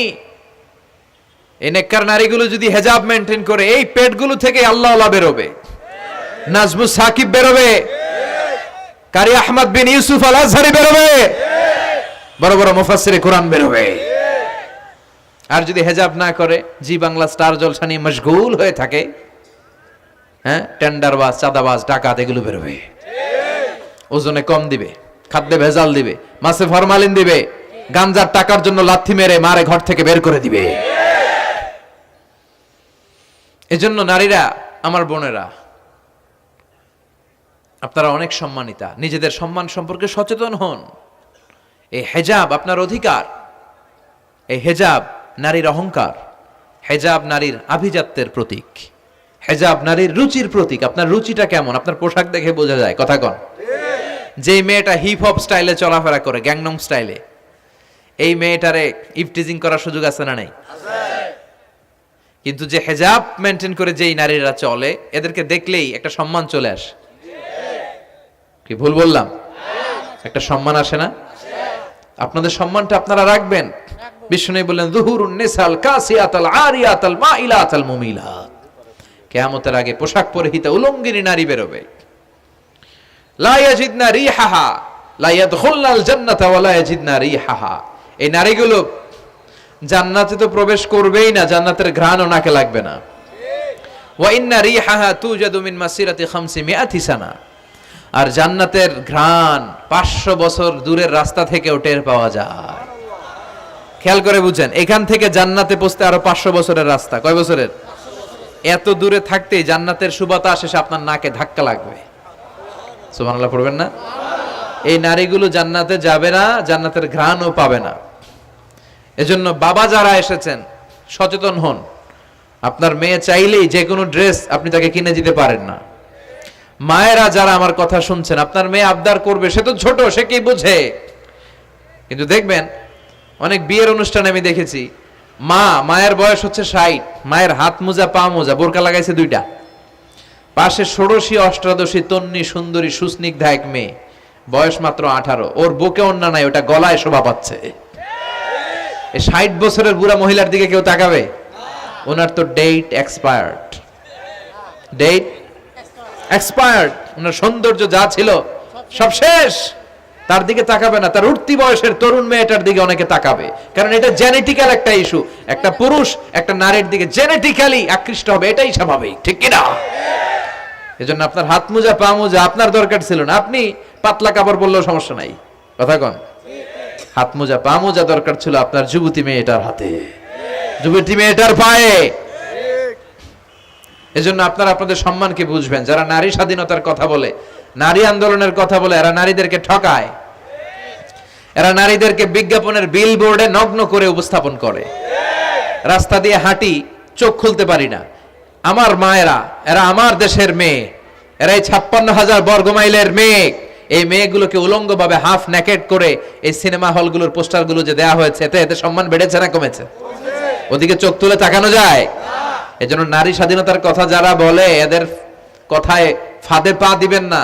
এরা আপনাদের সম্মান বাড়াতে চায় না, এরা আপনাদেরকে বিলবোর্ডে উঠাতে চায়, আপনাদেরকে উলঙ্গ করে রূপালী পর্দায় উঠাতে চায়, টিভির পর্দায় আপনাদেরকে নেকেড করে উপস্থাপন করতে চায়। এদের ঘরেই নারীরা বেশি নির্যাতিতা হয়, এদের কাজের মেয়েরাই বেশি নির্যাতিতা। আর সুযোগ পেলে এরা ধর্ষণে সেঞ্চুরি করতে দেরি করে না। এজন্য নারীদেরকে সম্মান দিয়েছে ইসলাম। আমার বোনেরা, আমাদের সম্মান যেন আমরা রাখতে পারি। আল্লাহ তুমি বোঝার তৌফিক দান করো। এরপরে বিষ্ণু বললেন ইতাআতু যাওজা ওয়া উকুকুল কিয়ামতের আগে বিয়ে করার পরে ছেলেগুলো মাকে ভুলে গিয়ে স্ত্রীর পেছনে পেছনে দৌড়াবে, স্ত্রীর আনুগত্য করবে। এরকম নমুনা আছে না নাই? বই ঘরে আছে? হ্যাঁ, মুরব্বী অনেক পজিটিভ, মাশাআল্লাহ। সবকিছু ইউনিক, কিছু কিছু অথবা নাই। এদিক থেকে আওয়াজ আসতেছে আছে, হয়তো কিছু কিছু আছে, কিছু কিছু নাই। জেনারেলাইজ করা ঠিক হবে না। তো এই জন্য মাকে ভুলে যাওয়া যাবে না। মায়ের দোয়া বড় দোয়া। মায়ের দোয়া সবার আগে কবুল। বুলেট মারলে বুলেট মিস হয়, মায়ের দোয়া মিস হয়? খবরদার। স্ত্রী চলে গেলে নতুন স্ত্রী পাওয়া যায়, মা মরে গেলে মা পাওয়া যায়? তাই বলে আমি বলছি না আপনার স্ত্রীকে ডিভোর্স দেন না, বুঝান, মাকেও বুঝান, স্ত্রীকেও বুঝান, বুঝানোর চেষ্টা করেন। সমাজের এখন সবচেয়ে বড় সমস্যাটা হচ্ছে শাশুড়িরা চায় আমি ডমিনেট করব, আমার এতদিনের গড়া সংসার। বউ এসে কয় না আমি আইছি মাগার, আমি সব খায় হলাম। আছে না নাই? এই যে সবাই ডমিনেট করতে চায়, এটা সমস্যা। সমাধানটা কি? সমাধানটা হচ্ছে আমাদের শাশুড়ি যারা আছে সমাজের, তাদের উচিত বৌমাটারে নিজের মেয়ের মতো মনে করা। নিজের মেয়েরা যেখানে বিয়ে দিছে ওইখানে কিন্তু খুব খোঁজ নেয়, মা তোর কি অবস্থা, তোর কষ্ট হইলো কিনা, ইত্যাদি ইত্যাদি। কিন্তু ছেলের বউ করে যারা আনছে এর দিয়ে ইচ্ছে মতো কাজ করা, এরকম ডাকাত আছে না নাই? ডাবল স্ট্যান্ডার্ড, এটা ঠিক না। আর বৌমা যারা আছেন, ঘরের বৌমা, এরা শাশুড়িকে একটু মায়ের মতো মনে করেন না, কারণ একদিন আপনিও শাশুড়ি হতে চলেছেন, একদিন আপনিও শাশুড়ি হবেন। রং ধরা যৌবন জং ধরে শেষ, আপনারও ছেলে হবে, এই ছেলের বিয়ে করাতে হবে, এই ছেলের বউ এসে আপনার ঘরে তাই করবে আপনি আপনার শাশুড়ির সাথে যা যা করেছেন। এই ছোট্ট হিসাবটা বুঝতে চায় না। শাশুড়ির উচিত বৌমাকে নিজের নিজের মেয়ের মতো করে আদর করা, যত্ন করা, আর বৌমাদের উচিত শাশুড়িকে মায়ের মতো সেবা করা। এই মিউচুয়াল আন্ডারস্ট্যান্ডিংটা থাকলে কোনো ঘরে আর ঝগড়া হবে? শাশুড়ি বৌমা, আল্লাহ সবাইরে তুমি কবুল করো। তো কিয়ামতের আগে মারে ভুলে যাবে, মাকে ভুলে গিয়ে স্ত্রীর পেছনে পেছনে দৌড়াবে। খবরদার, খবরদার। আপনি নামাজি হতে পারেন, মুসল্লি হতে পারেন, হাজী সাহেব হতে পারেন, কিন্তু মা যদি বদদোয়া দেয় আপনার সব শেষ, দুনিয়াও শেষ, আখিরাতও শেষ। মায়ের মর্যাদা বাবার চেয়ে 3 গুণ বেশি। হামালাতহু উম্মুহু, কারণ বাবা পেটে ধরে নাই, পেটে ধরছে কে? ওয়াহানান আলা ওয়াহান, 8 মাস 10 মাস এই বোঝাটা বাবা বহন করে নাই, করলো কে? ফিসালুহু ফি আমাইন, 2 বছর বাবা দুধ খাওয়ায়নি, দুধ খাওয়ালো কে? মায়ের এক ধার দুধের দাম, কাটিয়া গায়ের চাম, পাপস বানাইলেও ঋণের শোধ হবে না, এমন দরদি ভাবে কেউ হবে না আমার মাহাগো। ঠিক কিনা? লাউ কাতা'তা জিলদাক, আপনার গায়ের চামড়া কেটেও যদি মায়ের পায়ের জুতা বানিয়ে দেন, কি বানিয়ে দেন? কি দিয়ে? গায়ের চামড়া দিয়ে। এই যে 2 বছর যে দুধ খাইলাম, এই দুধের 1 ঢোক দুধের সুদটাও আদায় হবে না। এজন্য খবরদার, মাকে যেন আমরা ভুলে না যাই। মা দোয়া করতে দেরি, ওই দোয়া কবুল হতে। আমরা ছোটবেলায় যে কত কষ্ট দিয়েছি, সবচেয়ে বেশি কষ্ট যখন দিয়েছি মাকে, ওই স্মৃতিগুলো আমাদের মনে পড়ে না। আপনার বয়স যখন 1 বছর, আপনি স্মৃতি হাতরে এত দূর যেতে পারবেন? 1 বছর বয়সে কি কি কষ্ট দিয়েছিলেন মনে আছে? মানুষের বয়স যখন 2, 3, 4 হয়, 4-5 বছর বয়সে, তখন তার কথাগুলো খেয়াল থাকে। কিন্তু সবচেয়ে কষ্ট কিন্তু মাকে বাবাকে আমরা দিয়েছিলাম যখন আমাদের বয়স 1-2 বছর ছিল। আর মায়ের পেটের ভেতরে যখন ছিলাম তখনও কষ্ট দিছি কি দেই নাই? এক একটা লাথি যখন মেরেছে আমার মা বেহুশ হয়ে যেত। আমাকে আপনাকে জন্ম দিতে যে আপনাদের মা কতটা কষ্ট করেছেন খেয়াল করে শুনেন। চিকিৎসা বিজ্ঞানীরা বলে একজন সুস্থ মানুষ 45 ইউনিট পেইন, মানে ব্যথা, একসাথে সহ্য করতে পারে। ব্যথার তীব্রতা, সিভিয়ারনেস যদি এর চেয়ে বেড়ে যায়, হয়তো লোকটা বেহুশ হয়ে যাবে, না হয় মরে যাবে। কিন্তু আমার আর আপনার মা আমাকে আর আপনাকে জন্ম দিতে যে ওই ডেলিভারি যখন দিয়েছিল, 57+, 57 ইউনিটেরও বেশি ব্যথা তিনি সহ্য করেছিলেন। যেটা কোনো অ্যাক্সিডেন্টে আমাদের দেহে প্রত্যেকের 206টা হাড্ডি, কোনো সড়ক দুর্ঘটনায় আপনার দেহের 20টা হাড্ডি একসাথে টাস টাস করে ভেঙে গেলে যত ব্যথা, তার চেয়েও বেশি ব্যথা। জন্য খবরদার, খবরদার, মাকে যেন আমরা ভুলে না যাই। মায়ের দোয়া যেন নেই। কখনো যদি মায়ের সাথে বেয়াদবি করে থাকি, আমরা যেন মাফ চেয়ে নেই। রাজি আছি তো যুবকেরা? রাজি আছি সবাই? আমরা সবাই মায়ের দোয়া নিব। মায়ের দোয়া ছাড়া কেউ জীবনে সফল হতে পারে? আহা, মা যার চলে গেছে তারা জানে মা না থাকার কি জ্বালা। হ্যাঁ, মায়ের কথা মনে পড়ে না? যখন রাত্রি নিঝুম, এই চোখে ঘুম, একলা শূন্য ঘরে তোমায় মনে পড়ে মাগো, তোমায় মনে পড়ে।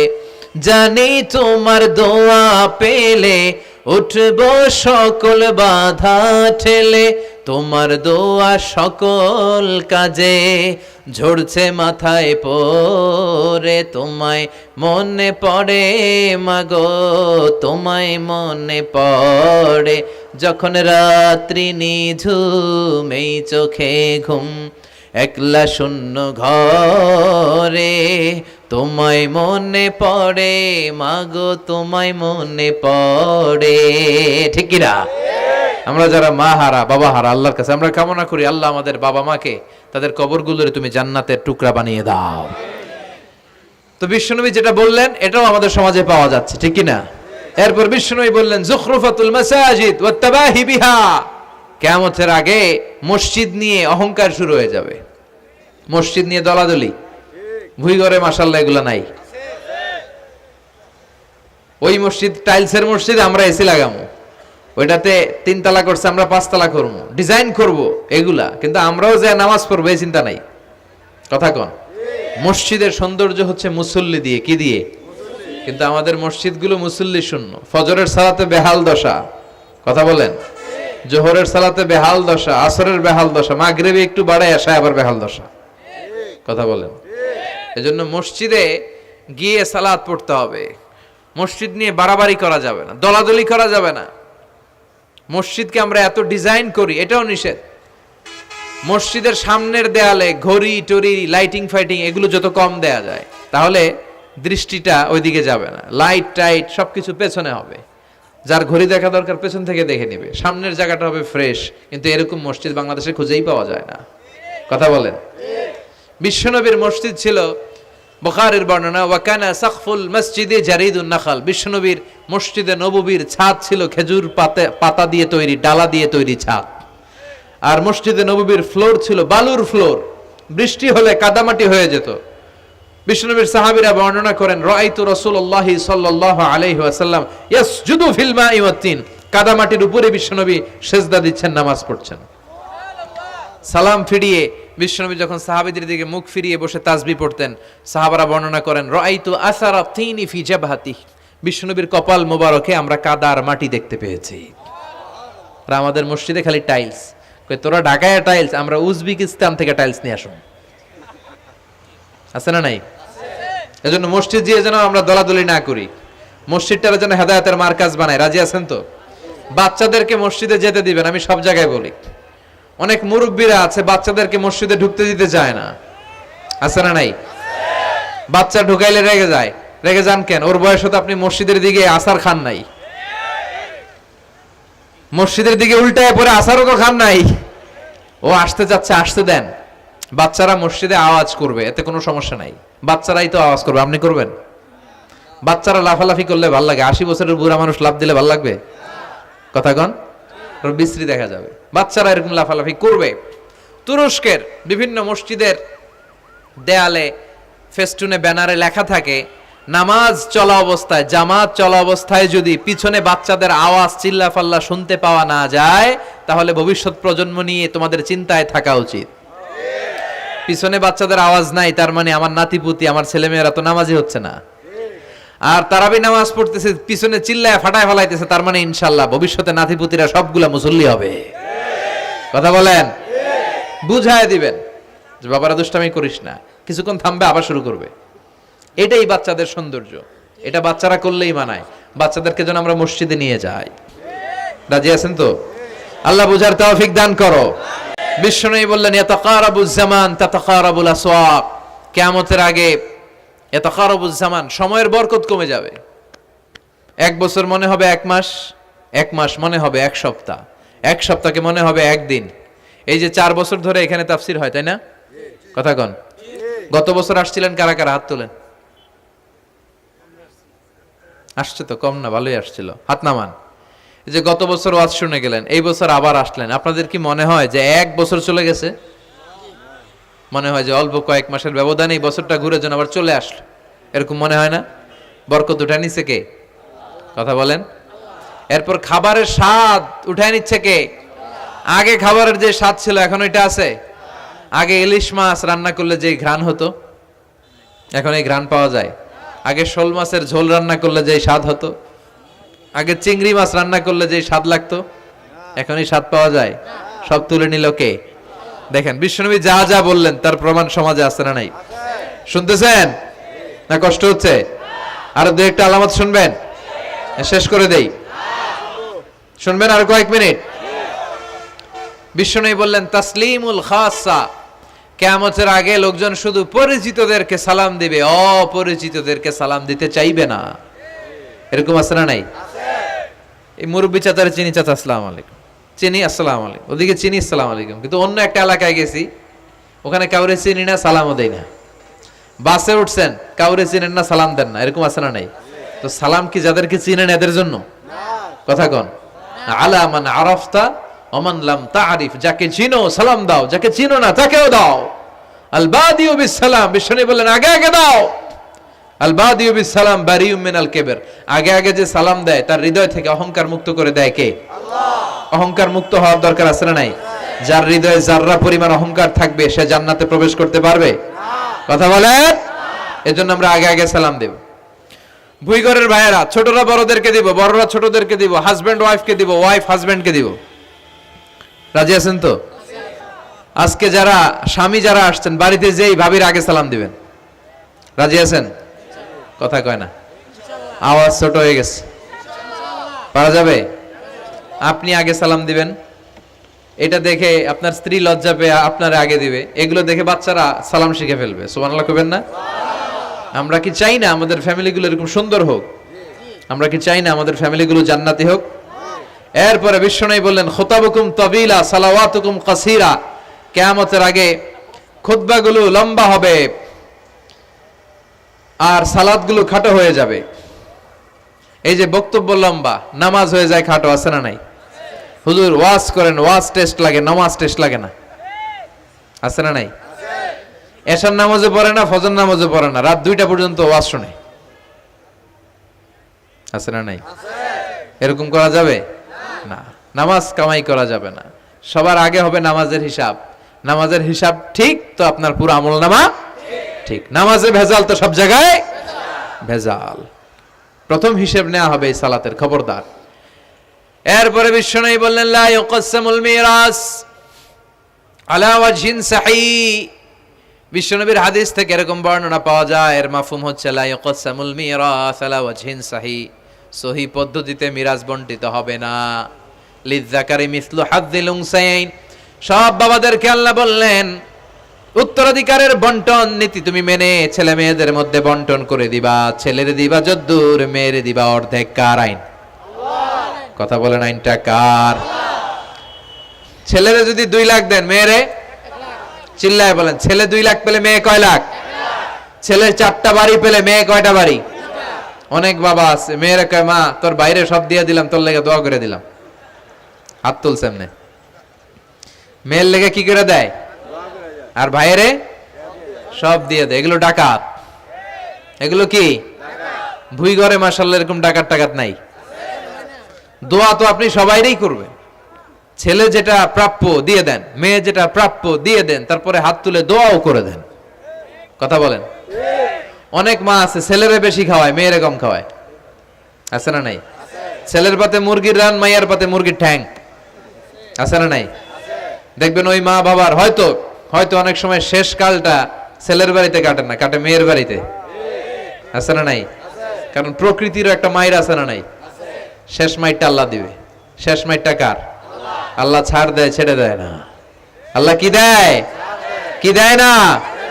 আল্লাহর সব মনে থাকে। আল্লাহ শেষ খেলাটা খেলে দিবে। চিল্লায় বলেন ঠিক কি না? বাবা মা যারা আছেন সাবধান, উল্টাপাল্টা করেন না। এগুলো নিয়ে কত বিচার যে আমাদের কাছে আসে, কত মাসালা যে আসে। কেন করেন এগুলো? সমানভাবে আপনি ইনসাফ করেন, কিয়ামতের দিন আপনার বিচার করার সময় আল্লাহ আপনার উপর ইনসাফ করবে। আপনি ঠকাবেন, আল্লাহ আপনার 14 গোষ্ঠী উদ্ধার করে ছাড়বে। তিনি ভুলে যান না, তিনি ছাড় দেন, ছেড়ে দেন না। এজন্য মিরাসের যে বন্টন পদ্ধতি, আমরা যেন ইসলামের দেয়া পদ্ধতি অনুসরণ করি। আল্লাহ তৌফিক দাও। কিয়ামতের আগে ভূমিকম্প বেড়ে যাবে, আছে না নাই?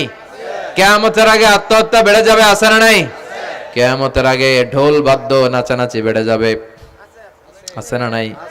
বাংলা মায়ের একতারা সুর কতই ভালোবাসি, দোতারা সুর কতই ভালোবাসি, বাজারে ঢোল বাজারে বাসি। বিষ্ণুই বললেন বুইস্তু আন উকাসসিরাল মাযামির, আমি ঢোল বাদ্য তবলা হারমোনিয়াম এগুলোরে ভেঙে মাটির সাথে গুড়িয়ে দেওয়ার জন্য এসেছি। আর ওই নবীর উম্মত কয় বাজারে ঢোল বাজারে বাসি। আছে না নাই? ঢোল বাদ্য বাজানো যাবে? এই হাই বিটের মিউজিক আপনি শুনলে আপনার অন্তরে নেফাকি তৈরি হবে। নামাজে মজা পায় না, কয়জন নামাজে মজা পায় না। তুমি আজীবন শোনো কুচ কুচ হোতা হয়, তো তুমি নামাজে মজা পাইবা কেমনে? আজীবন শুনে কি কুচ কুচ হোতা হয়। এখন নামাজে মজা পায় না, জিকির করে মজা পায় না, তেলাওয়াতে মজা পায় না, মজা নাই, মনোযোগ নাই। হৃদয়টাকে যে তুমি শয়তানের আখড়া বানিয়েছো, তুমি সালাতে প্রশান্তি পাবে কি করে? এজন্য এই মিউজিক্যাল ইনস্ট্রুমেন্ট থেকে দূরে থাকতে হবে, এগুলো অন্তরে নেফাকি তৈরি করে। আপনি দফ বাজাতে পারবেন? দফ, দফ চিনেন? ঢোলের দুই দিক আটকানো, দফের এক দিক আটকানো এক দিক খোলা, এটা বাজিয়ে আপনি নাশিদ পরিবেশন করতে পারবেন, সমস্যা নাই। বিশ্বনবী বিয়ের ক্ষেত্রে বলেছেন আলিনু আন নিকাহ বিদ-দুফুফ, এই দফ বাজিয়ে দফের ব্যান্ড পার্টি করে বিয়ের ঘোষণা দিয়ে দাও। ঈদের দিন বিশ্বনবী শোয়া কিছু ছোট্ট মেয়েরা এসে দফ বাজিয়ে নাচ গান করতেছে, ছোট মেয়েরা। সাইয়েদনা আবু বকর দেখে রেগে গেলেন, আমিজবারু শাইতানি ফি বাইতি রাসূলিল্লাহ, আল্লাহর নবীর ঘরে শয়তানের বাদ্য। বিশ্বনবী বললেন দাহু ইয়া আবু বকর, আবু বকর রাখো, ইন্না লিকুল্লি কওমিন ঈদ, সব জাতিরই তো একটা ঈদের অনুষ্ঠান আছে, হাদা ঈদুনা, আজকের দিনটা আমাদের ঈদের দিন, বাচ্চাদেরকে একটু আনন্দ উৎসব করতে দাও। এই দফ বাজালে কোনো ক্ষতি নাই। বিশ্বনবী মক্কা থেকে যখন মদিনায় হিজরতে গেলেন, কোন পথ দিয়ে আমার নবী আসবে জানার জন্য মদিনার ছেলেমেয়েরা পাগল হয়ে গেল। ওই পথে দফ নিয়ে দাঁড়িয়ে রইল। বিশ্বনবী সাইয়েদনা আবু বকরকে নিয়ে আগমন করলেন। ওরা তালা আল বাদরু আলাইনা বলে বিশ্বনবীর ওয়েলকাম জানালো। সুবহানাল্লাহ পড়েন। তালা আল বাদরু আলাইনা মিন সানিয়াতিল ওয়াদা ওয়াজাবা আশ-শুকরু আলাইনা মা দাআ লিল্লাহি দা أيها المبعوث فينا جئت من أمر المطاب جئت شرفت المدينة مرحبا يا خير دا طلع البدر علينا من ثنيات الوداع وجب الشكر علينا ما دعا لله دا পড়েন আল্লাহু আকবার। আমরা যেন এই সুস্থ সংস্কৃতির প্রচার প্রসার করতে পারি। ইসলাম বিনোদনের নিষেধ করে নাই, কিন্তু বিনোদন শুড বি হালাল বিনোদন, ঠিক কি না? আপনি অসুস্থ সংস্কৃতির চর্চা করলে ওইটা আল্লাহ অ্যাকসেপ্ট করবে না। সংস্কৃতিটা হতে হবে সুস্থ সংস্কৃতি। আল্লাহ তুমি তৌফিক দাও। বিষ্ণুবী যা যা বললেন, ভুইঘরের ভাইয়েরা, তার প্রতিটি আমাদের আশেপাশে চোখের সামনে পেছনে আছে না নাই? এটা ফিতনার যুগ। কিসের যুগ? এই যুগে আমানতের খেয়ানত হবে, এই যুগে নারীরা বেপরদা হয়ে চলাফেরা করবে, এই যুগে নিজের ঈমান বাঁচানো কঠিন হয়ে যাবে। এই কঠিন বিপদের সময় আমাদেরকে বাঁচাতে পারে দুইটা জিনিস। কয়টা জিনিস? চিল্লায় বলেন কয়টা? দুইটা জিনিস শুধু আমাদেরকে বাঁচাতে পারে। এক হচ্ছে আল্লাহর কোরআন, দুই হচ্ছে বিশ্বনবীর সুন্নাহ, ঠিক কিনা? এই দুইটা জিনিসকে মারির দাঁত দিয়ে আঁকড়ে ধরে রাখতে হবে, তাহলে সে পথভ্রষ্ট হওয়ার কোনো সুযোগ। This Quran and Sunnah hour way to জান্নাহ, ঠিক কিনা? আওয়াজ করে আমার সাথে পড়েন, কোরআন and Sunnah hour way to জান্নাহ। আওয়াজ বাড়ায় দেন, পড়েন, কোরআন and Sunnah hour way to জান্নাহ। এই কোরআন সুন্নাহ আপনাকে জান্নাতের ওয়েতে উঠায় দিবে, রাস্তায় উঠায় দিবে। এই কোরআন সুন্নাহর সাথে যেন আমরা সম্পর্ক বাড়াই, তাফসির মাহফিলগুলোতে যেন বেশি বেশি যাই, এলাকায় যেন ইসলামী হালাকা তৈরি করি, প্রশ্নোত্তর পর্ব তৈরি করি, এতে করে নিজেরা যেন সমৃদ্ধ হই, কোরআন সুন্নাহর সাথে যেন সম্পর্ক বাড়াতে পারি। আল্লাহ তুমি তৌফিক দাও। আর জোরে পড়ে আমিন। যারা এই লম্বা সময় আমার বক্তব্য শুনলেন সবাইকে আমি আন্তরিকভাবে শুকরিয়া জানাই। যারা এই প্রোগ্রামের অ্যারেঞ্জ করেছেন তাদেরকে আমি শুকরিয়া জানাই।